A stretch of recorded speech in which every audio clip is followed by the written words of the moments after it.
Folks, welcome to Affiliate Nerd Out. I am your nerd Dustin House, spreading that good word about affiliate marketing. You're going to find me every Tuesday and Thursday around 12:15 on LinkedIn Live and wherever you get your podcast. So please consider subscribing. My guest today is Igor Kafitz. He is an Amazon best-selling author of List Building Lifestyle. Thanks for joining me today, Igor, and welcome to the Nerdatorium.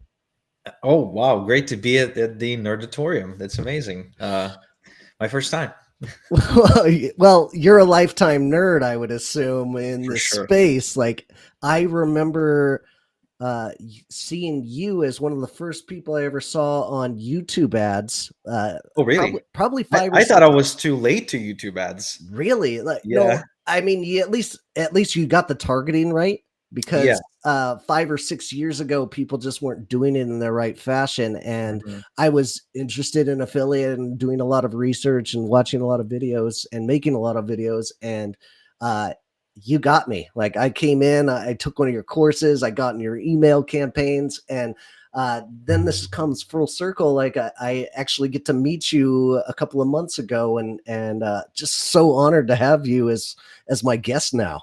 Oh, that's amazing. Like, it does happen every now and again. That things, like you said, happen full circle, especially with people who persevere and actually do something in the industry. Which is, of course, as you know, most people who buy courses don't really do anything for a million different reasons. So I'm really happy that you got the value and that we're now here. I mean, it's beautiful. I think it's great. It is amazing. This industry is incredible to continue your learning, and that was one of the first keys to me getting into the affiliate lifestyle rather than just being an affiliate manager, trying to make my way into the affiliate world. So, great tips there. If you have any questions for me and Igor, jump into the chats. We've got live Q&A going. But without further ado, Igor, who are you? I'm a loser who made it. A loser that I'm a made. loser who made it. I'm a Ukrainian born, Israeli raised, a loser who was not supposed to live this life. I genuinely believe I kind of won the jackpot and got out of jail. I mean, something like I hacked the system in some way and broke out of the matrix, because the life I live today, it wasn't planned, it wasn't meditated. It went, something went wrong along the way, and I ended up here. That's amazing. And your journey in this affiliate world, when did it start? Like, how long ago? It started about 15 years ago. I was young. I was about 18 or 19 years old, and it was shortly after I read Robert Kiyosaki's Rich Dad Poor Dad. Oh, okay. That book kind of got me off the path that I was on. The path that I was on, I was attending the Israeli Air Force Academy, because Israeli army subsidizes your education. Oh, all right. So it's a really cheap, it's a nice cheap way to get education. What the way you pay for it is you do extra military service. So I was in that academy, and I read Rich Dad Poor Dad, which, funny enough, a friend put in my hands, and this friend was a total loser, like total deadbeat loser, who was basically making fun of me. One day I was like really nervous about an aerodynamics exam that I had coming up, and he's like, "Why are you so nervous?" I was like, "What do you mean? I need to pass the exam to get good grades so I can, get rich someday." And he said, "Well, but that's not how it works." It's like, "What do you mean?" Wow, like all the rich people, they're not the ones who have they're not straight A students. I was like, "What do you know about this? I mean, you've always been like bad at school and everything." He's like, "Yeah, but it's not. I'm not saying it. It's this guy Robert Kiyosaki who's saying it." I was like, "Robert who's?" Like, "No, no, there's this book, and he explains that the richest people in the world are college dropouts and so on and so forth." Hmm. And this was such a crazy, polarizing idea to me that I said, "You know what? I want to read that book." Okay. That night, I went with him to his place, got the book. He had to ask permission from his dad, and I read the book the same evening. Um, it totally blew my mind. Fast It reader. convinced Goodness. me that I did not have to be born rich, Okay. and that I was in a completely uh, I was just basically in the wrong path to success For because I sure. wanted to be rich. I wanted to be successful. I wanted to call the shots in my life. I wanted to not be a loser anymore, and I wanted to have a lot of money because I grew up very poor. Unfortunately, due to some events. If you want to get into those, I'll explain. But it's going to take another 10 minutes. But basically, my dad makes a bad investment. We moved to Israel to save ourselves from a local loan shark. In Israel, he suffers a heart condition, goes into surgery, can't get a job since. We live on one income or social security. It's sporadic, like sometimes it's like this, sometimes like that. Mooching money off of our friends and family, and so I grew up very poor, and I understand, with my skin, with every fiber of my DNA. I understand what it's like to be poor, and I don't want to be poor. So by the time I'm like a conscious young adult, like I'm thinking about money, and I'm thinking, how can I make some? For And sure. this book totally changes my paradigm, like absolutely changes my paradigm. Beautiful. We all need that kind of story. And we all know military isn't exactly the most forward thinking organization. I jumped into the Marine Corps when I was right out of high school and served my 6 years. But I always knew that I wasn't going to be a lifetime server in that industry because my mind was elsewhere, trying to go and hustle and make this money and get to this place where you are today. So, uh, our guest Igor, link in the profile. You can go check him out there. If you'd like to be in Igor's seat in the future here, go to dustinhouse.com/nerd, drop application, and we can nerd out about affiliate. So Igor, love the story, love the background. Everybody needs their start. So what are you doing today, and who are you servicing out there? So today I run several online businesses, and that's one of my kind of rules is the business has to be online. I don't want an office. I don't want to micromanage people. I don't want to have corporate policies. Has to be online, and it has to be quick to start, easy Mhm. to start, low barrier. So today I have a couple of businesses.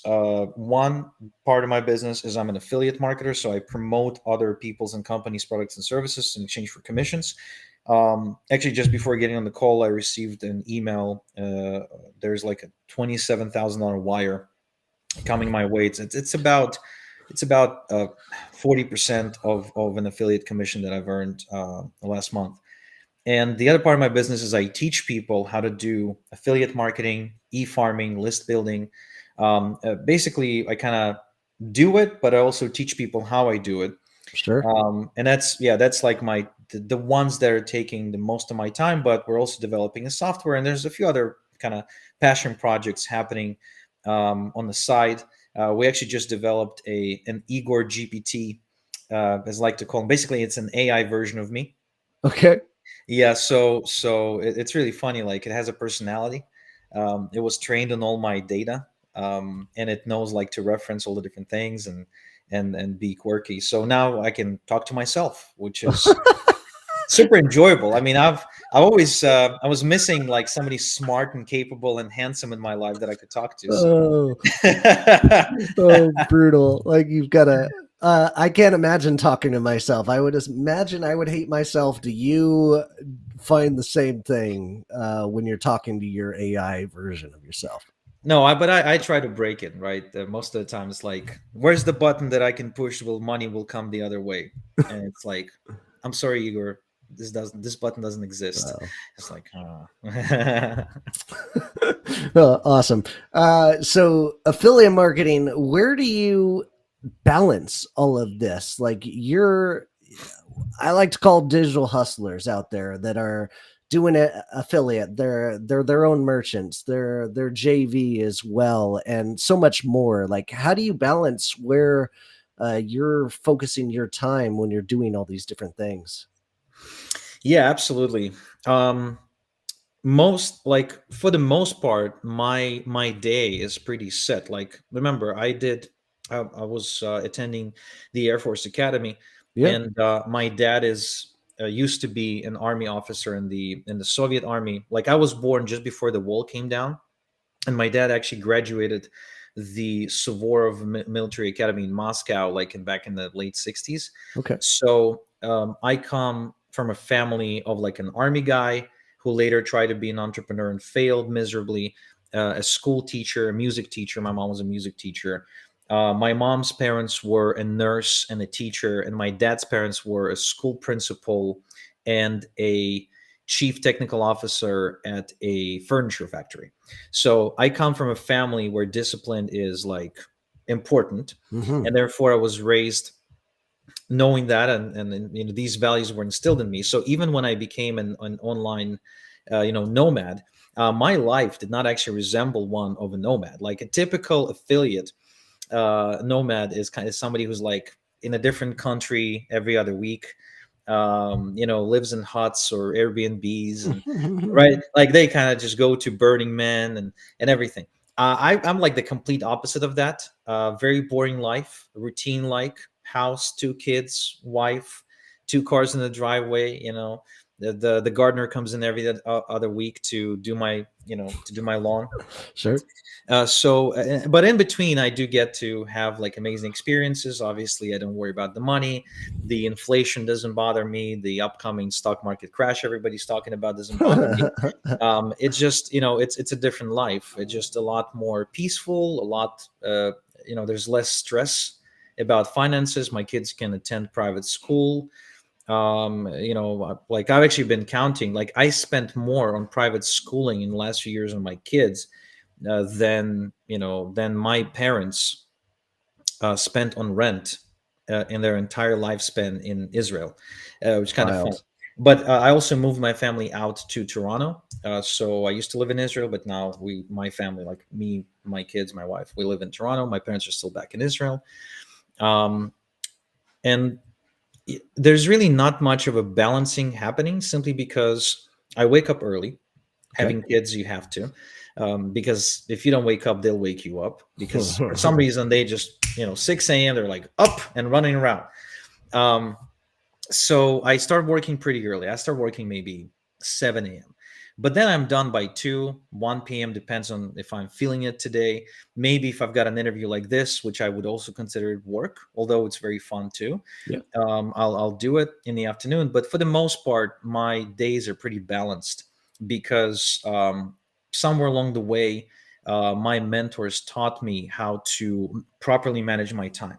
Okay. Because the advantage, but also disadvantage of having an online business is that you can work whenever.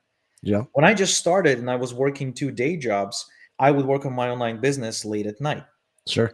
But when I switched, to full time online, then I could set my own hours. So I was able to really get a hold of my calendar. I learned to schedule things, including thinking time, meetings. Sometimes I'll schedule an appointment with myself just because I know I need to get something done. Now, if I'm traveling, that's a bit more challenging. Like this weekend, I'm going to be traveling to LA and then driving to Palm Springs. There's going to be a 3 day rock festival in California. It's going to be Guns N' Roses, Judas Priest, full AC/DC, Metallica, and someone else. So that's like a big deal to me because I wanted to see AC/DC live. It's on my bucket. There's like a bucket list that I have, and it's like Okay. number 5 on the bucket list because it's my all-time favorite band. So I'm gonna go there, and the weekend I'm gonna spend in California. So I'm probably gonna be going to the concerts, in the evening. But during the day, I'll wake up, maybe do a couple of hours of work, and then just hang out. Maybe go and get a massage or whatever, and then hit the festival. So it's very flexible, I guess, is what I'm saying. And no matter who you are or what your work habits are, you can fit it into your lifestyle. Great. And it sounds like you've got that flexible living, and but you're still very driven at what you're doing, and you're getting to focus Mhm. on more of the strategy and having others execute it at this point in your life and where you are. So affiliate was able to get you to that point. what does affiliate marketing really mean to you? And was this the original driver of all your revenue to get you to this point in your career? Hmm. It put me on the map, Okay. basically. When I got into it, I didn't have any sense about business or marketing. I had no skill set selling, and I definitely couldn't create my own products. Not to mention that Yeah. once you create a product, you also have to create the marketing for the product. So I didn't have any of that. So affiliate marketing to me is this springboard that puts anybody on the map because it offers you a product.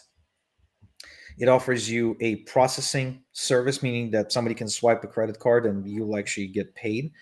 It you don't carry any risk whatsoever, Okay. because if somebody creates a product and they give you an affiliate link and you can promote the link and you make sales, like there's nothing you need to do. You don't need to invest into an infrastructure, websites, customer support, product facilitation, shipping, development, nothing. You just need to get like a good pair of eyeballs onto the page, and if they decide to buy, you get a commission. So there's no risk and all the upside. You can start instantly, literally like right now, can be making money within like a few hours. And your job as an affiliate really is to figure out how to get the most qualified, targeted eyeballs to the offer you're choosing to promote. Not Okay. to mention that you can do it simultaneously for multiple different products, multiple different offers, multiple, I'm sorry, multiple different niches, multiple different markets, and multiple different product types. Great. And speaking of making those choices, what goes into making those decisions for you? What's like the first factor? Is it the market need? Is it research and you found a niche that is underserved and you go after it? Like, what's your process here on finding brands to work with? I don't look for underserved niches. I in fact look for the opposite. I look Ah, for like a really saturated, aggressive, competitive market, okay. because then my chances of making money in that market are very, very good. You see, let's take golfing for example, right? Okay. So people who play golf, they're crazy about golf. They spend untold amounts of money on it. They're driven by God knows what, and they'll spend a lot of time on the green, and they'll put down $900 on like a stick. I mean, I don't get it, but people spend money on it. So yeah, there's lots of different products and services in that category, which means all I need to do is just pick the ones that are converting the best, or the ones that are perceived to be the best, or the ones that are unique and stand out, and then just go and put it in front of golfers. And if the market is big, if that niche is big and alive, that means it's going to be much easier for me to find people who qualify as good prospects and potential customers for it. Like if there's like a big community of golfers, or a big interest in golfing, then my job as an affiliate to bring the right eyeballs to the offer, website, link, whatever, is going to be much easier, because it's going to be much easier for me to find these communities. Then it just becomes a matter of, can I craft a message that gets their attention? Hmm. But first, we need that market to be there, right? And the bigger the market, the more aggressive the market, the better. That's a really interesting, like, backwards model from what I've heard most affiliates, especially the ones that are doing it on a not a big publication style. Like I Yeah. would say, like big publishers follow that kind of trend, but the Mhm. smaller bloggers are always looking for the opportunities where there's uh, Yeah. high keyword volume Yeah. and They do keyword low research, and of difficulty, right? course, yeah, because they're competing for a very limited space on the first page of Google. They have to go like that. But I've never been I've never been big into search engine optimization, never was able to make it work. So, search engine optimization is one of many techniques that you could be using as an affiliate marketer to drive eyeballs to pages. And it's just not a technique that I personally use. Okay. Gotcha.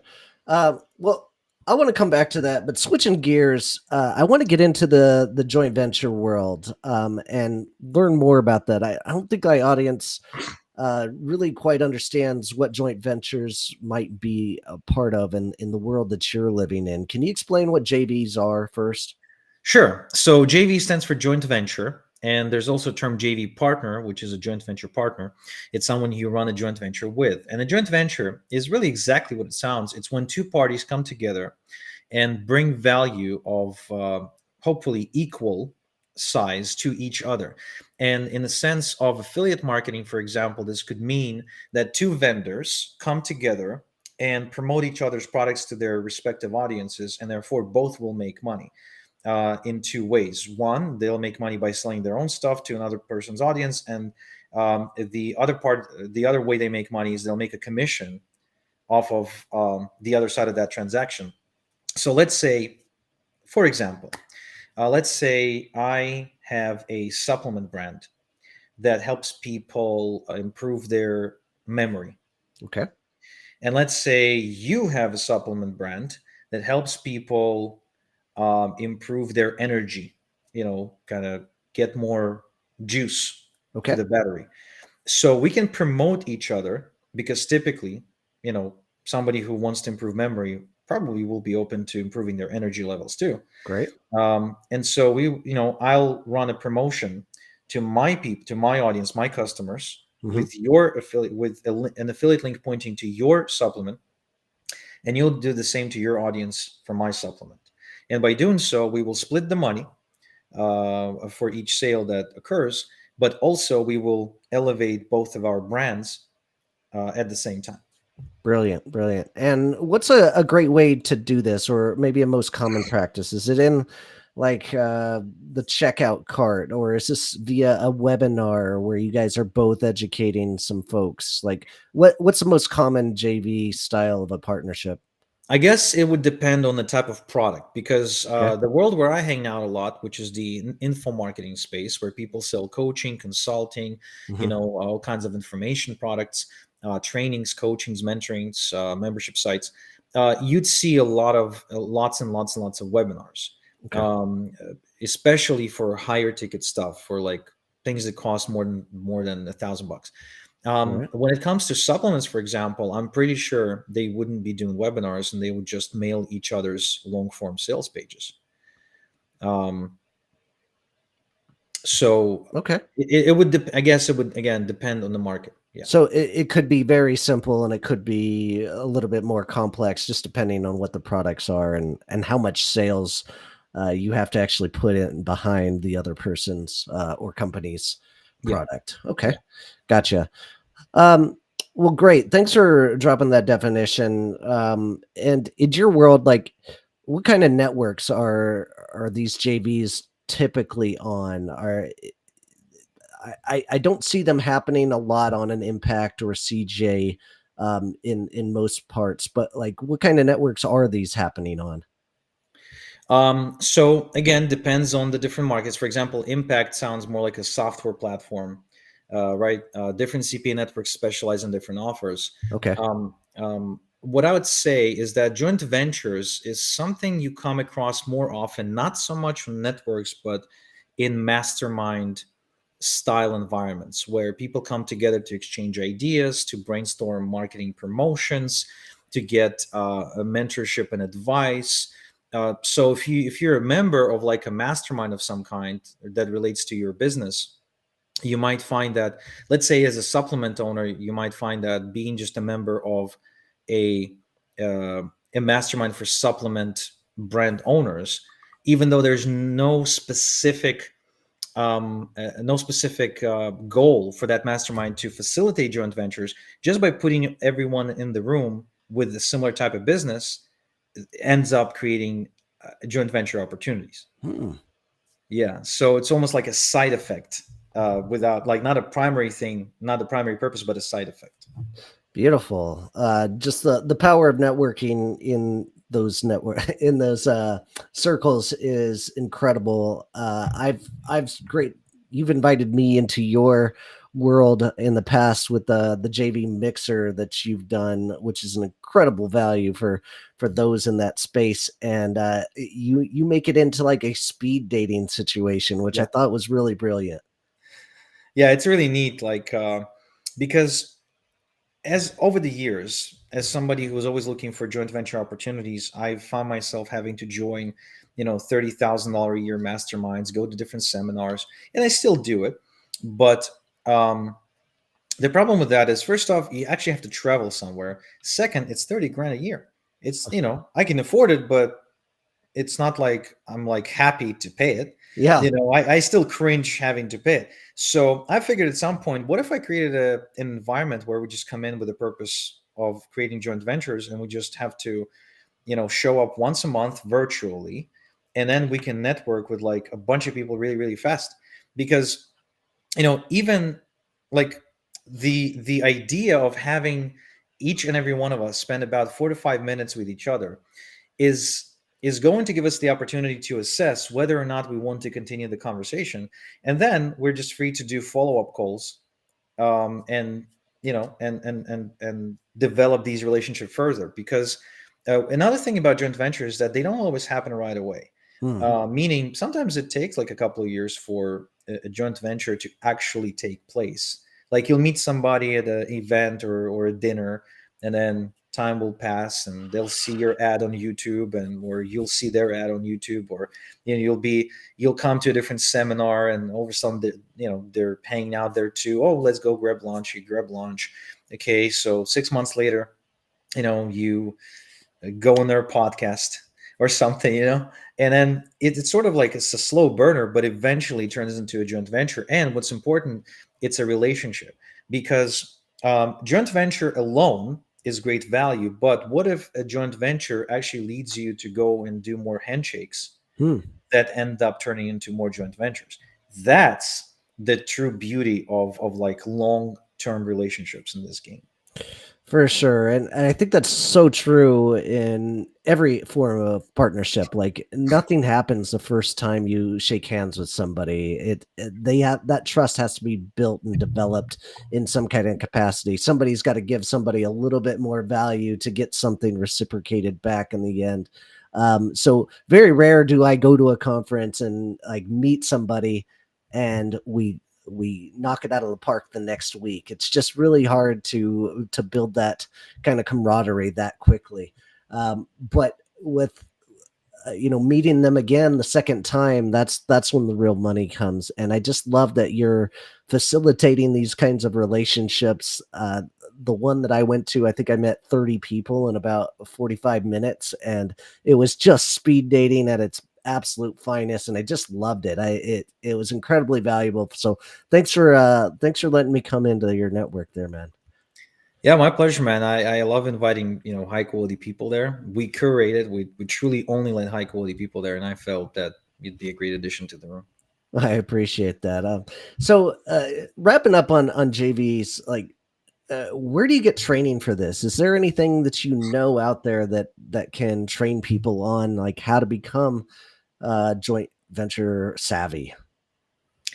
To be honest, personally, no, I don't teach it, but I know you do. I know you are, actually together with, I would say, a leader in that space on how to do joint ventures. So maybe you want to talk about that. Well, I guess that brings up our sponsor of the day. Oh, who should it be? Perhaps it should be Performance Marketing Manager. Oh, the online course that is teaching the right steps to be an affiliate manager and grow your affiliate program. I don't dabble a lot in the joint venture. I appreciate the plug, Igor, but I'm just getting started in this world, and I can't wait to continue on and carry on. But my community is growing by the day, and we are all going to be in this joint venture world in no time. So come check out my community. If you'd like a checklist for your affiliate marketing program, go up to this QR code or go to dustinhouse.com/checklist and go check that out. Switching gears a little bit, your main focus has been in the email marketing space for the most part. I think that's where I've read or picked up most of your content. But the affiliate world that I live in is very heavy on publications. Can you tell me about the true market value of email marketing that you see on an everyday basis? Yeah, I'm very biased towards email marketing because almost every dollar I make, I can track back to like an actual email I sent out. Okay. My specialty is building big email lists, and therefore, I do a lot of email marketing. And if you look at the data, like you can go to a website, emailisnotdead.com, and it's just some guy put it together, and it's just a bunch of references and links and studies and marketing studies and different articles and different tests that were done to show that email marketing consistently outperforms pretty much every other form of marketing, with a few exceptions in different situations. Like, for example, if somebody it desperately needs like a solution against a flaming hemorrhoid, right? They're not going to go and look for an email about it. They're probably going to get on Google and be like, flaming hemorrhoid, really hurts. What should I do now? And so in this case, SEO with a very particular keyword or a paid ad on Google will do better. But not every transaction will be like that. There's lots of transactions that happen that are not of that nature, where people buy for a different reason. People make a buying decision differently. And so if all the different businesses that I've studied, who are successful, especially with affiliate marketing, I mean, most rely on having an email database and sending out emails. um, but again, many different ways to skin the cat, and you just pick what works for you. For me, it just makes so much sense to do email marketing because I build an asset, and I can tap into this asset again and again and again and again.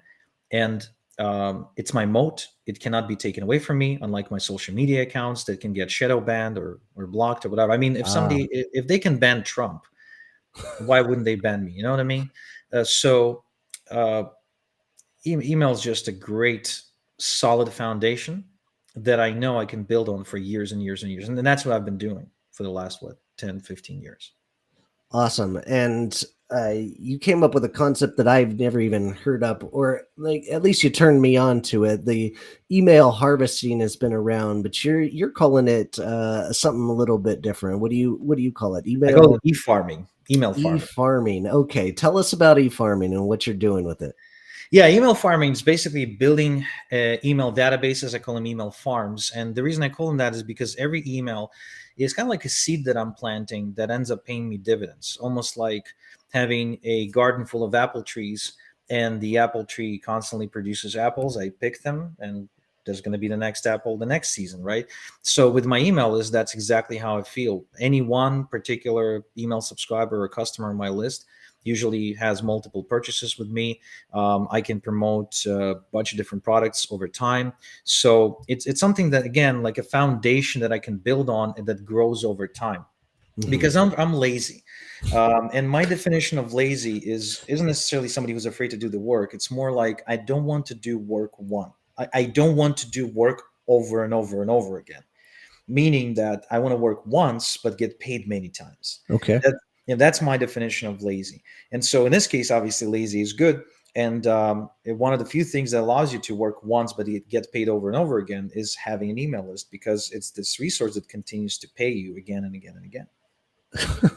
I find it hilarious that how self-deprecating you are at this point. Like the fact that you're calling yourself a loser and lazy is just hilarious because I know you're neither of those. I used to say I'm a really bad adult because I was bad with like spending money and I had to change my mind frame. Some no, I'm not a bad adult, Dustin. Quit calling yourself that. I'm getting away from the self-deprecation for the most part, but I love still going back to that. It's fun to make fun of yourself.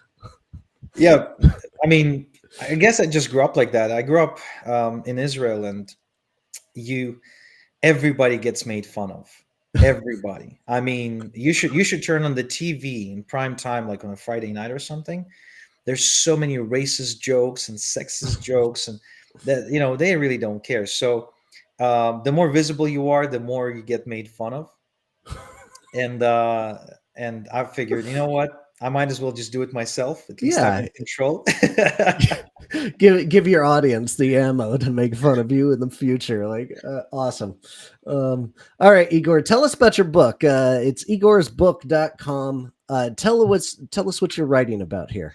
Yeah, so the book is called List Building Lifestyle: Confessions of an Email Millionaire. It's already an Amazon bestseller.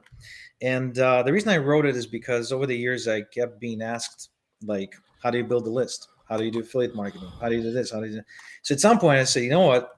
Might as well write a book.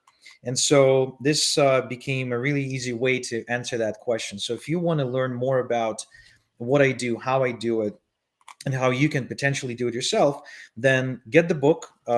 Again, List Building Lifestyle: Confessions of an Email Millionaire. You can get it at igorsbook.com, or you can get it on Amazon. Now, I recommend you get it on igorsbook.com, because what I'll do is I will also throw in an Audible version of the book for free. I'll give you a PDF version so you can read it on your computer. And I will throw in about $3,200 in bonuses for free with the book. All I will ask you to do is chip in on shipping and handling, which is $10 if you're in the US or $20 if you're outside of the US. And I'll be even losing money on the shipping and handling. And the reason I'm doing that is because if you buy it on Amazon, being the greedy SOBs that they are, will not they will not share your email address with me, which means you won't be Sure. able to get on my list. You won't be able to become a part of my universe. Now, I really want you to get on my list, so that's why I'm ethically bribing you. So go get this at igorsbook.com. I'll promise to make it worth your while. And I've been told the book's pretty good too. So, Oh, but fantastic. you be the judge of that.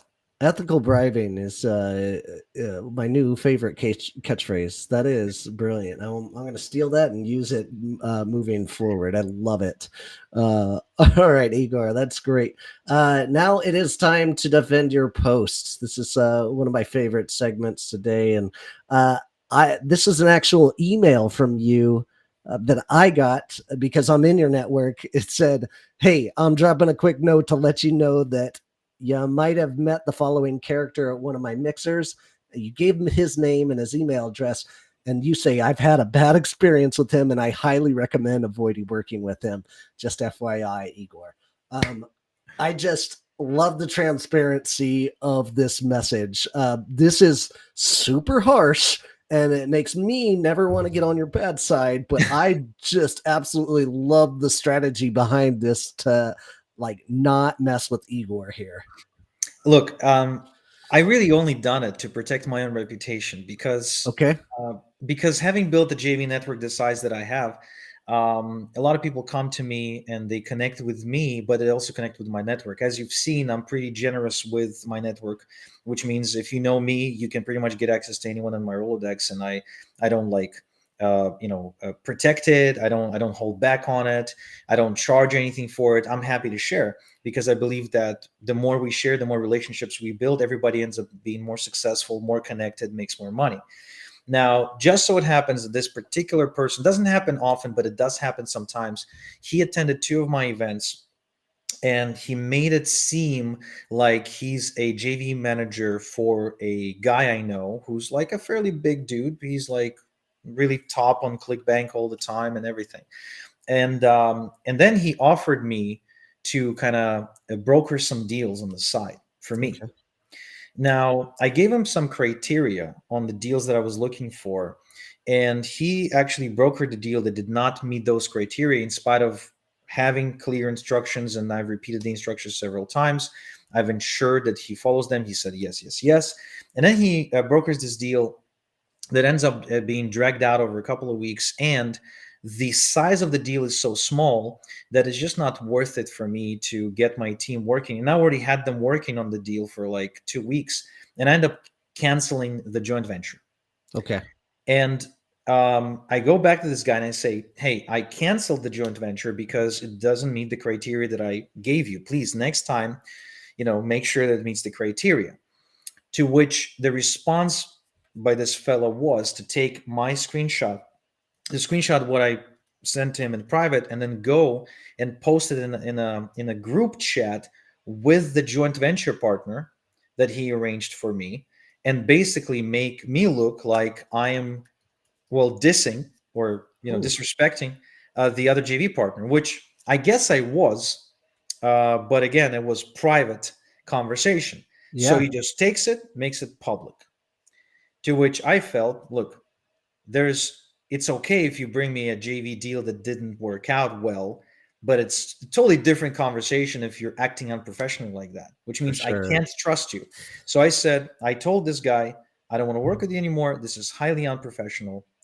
And he in return he ended up sending me some angry messages, whatever, again acting more and more unprofessionally, to which I felt, you know what, if this guy attended a couple of my events, he might be pitching the same deals to my friends. Hmm. Now if he pitches them bad deals and they met him at my event, it's probably gonna hurt my reputation, because your For sure. reputation is only as good as the people you associate yourself with. So the same night or the same day or maybe the next morning, I sat down and I wrote this message. I said, look, if you're working with him, or if you met him, I had bad experience. I don't recommend working with him. And that's it. I didn't explain what happened. I didn't try to further convince anybody. And what's interesting is that I received quite a few replies saying something like, "Oh, noted, thanks," or basically, "Thanks for letting me know." There was no drama beyond that of any kind. There were two people who really wanted to know what the hell happened, so I told them on a private call. But other than that, most people just said, "Okay, noted," and that's it. That was the end of it. Yeah, that's all I needed. Like, I know if it was going to get to that point where you're going to email your entire audience, like, something went down. So, Yeah. uh, I I can completely understand your side of the point of like it's got to escalate really far. But this brings up a new segment of something I wanted to do is a lesson of the day, and I think the lesson here is who you don't work with is just as important about as who you do work with at the end of the day. So picking and choosing the right partnerships that you're throwing out throughout the day, very valuable to your brand and the people that associate with you. Yeah, I actually have a story about that. I have two stories about that, but I'll tell you one, Okay. and that's a story by a friend of mine. I'm not going to name any names, but it's they basically met up with this guy who had a reputation for being able to deliver big amounts of traffic and do big stuff. And so they immediately form a partnership and they decided to do a physical seminar together. And they do, I think, $100,000 in sales for the seminar, maybe $300,000 more at the seminar itself. Okay. Now, the JV partner, though, ends up being very unstable in terms of how they behave. And it gets to a point where he wants to take all the money, and he ends up physically threatening my friend and his JV manager in an elevator. And that whole thing reverberated throughout the industry for at least the next 3 to 5 years. Yikes. Now, when the time came, and I launched my e-farming program, and I decided to take it to JV partners, I got introduced to that guy, Hmm. the unstable guy. Now, I didn't know at the time he was unstable, but I started chatting with him, and I was like, "Oh no, I know you, and I heard you can do big things." And he drives like a really his signature thing is that he drives a really expensive car. Again, I'm not going to say which, because if I say it, people will know. But a really expensive car. So it's like, oh yeah, I know you're big, and I would love to work with you. So I'm thinking dollars, right? In my Yeah. eyeballs, there's dollars, because I know if he's gonna promote, he's gonna make a killing. And then I'm a part of another group where we sometimes sit down to discuss JV deals and things like that. And I bring up the guy's name. And one of the members of that group is one of the two guys who got physically threatened by this dude. Ooh. So he gets on a private chat with me, and he, just tells me the whole story of what happened, how they made a lot of money together, and then it got really, really ugly.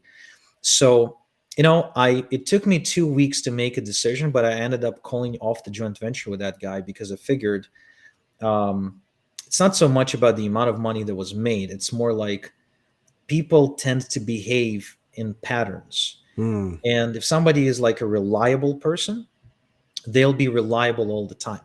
They'll have a pattern of being reliable. They'll have a pattern of being a good joint venture partner. If somebody is like unstable, it's like a pattern. Hmm. So I'm gonna kind of, I'm inviting trouble for myself. So I ended up not doing the joint venture. And what's really interesting is this guy ended up losing lots of joint ventures over the following 6 to 12 months or so, and even a few partnerships, because he kind of like took a step back almost. I guess the reputation caught up with him, because I know at least two other people who had like joint projects with him that ended up breaking off. Yeah, that's a wild story, man, and just highlights your risk reward with the partnerships that you're working with, and uh, tuning that in, trusting your gut. All assets, like a great business owner, is going to have to go through, and those learning process.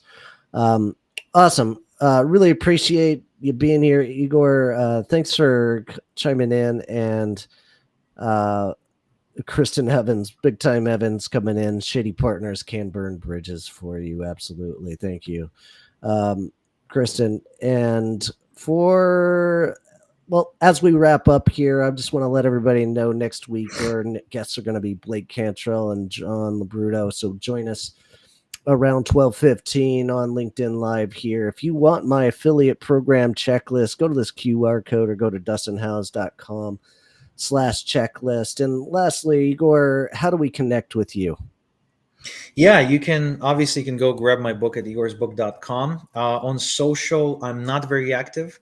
I tend to stay away from social because it does kind of suck me in, and it takes a lot of time. I end up just chatting with people and scrolling through a bunch of stuff rather than doing any real productive work.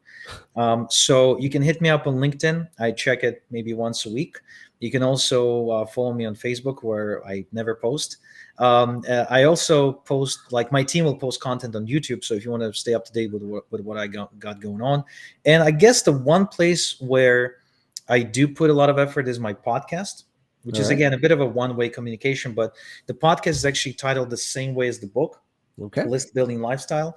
And this is where I host lots of really cool people, share my insights and wisdom, and kind of communicate. But for the most part, you won't find me on social, just because at one, I think when was that?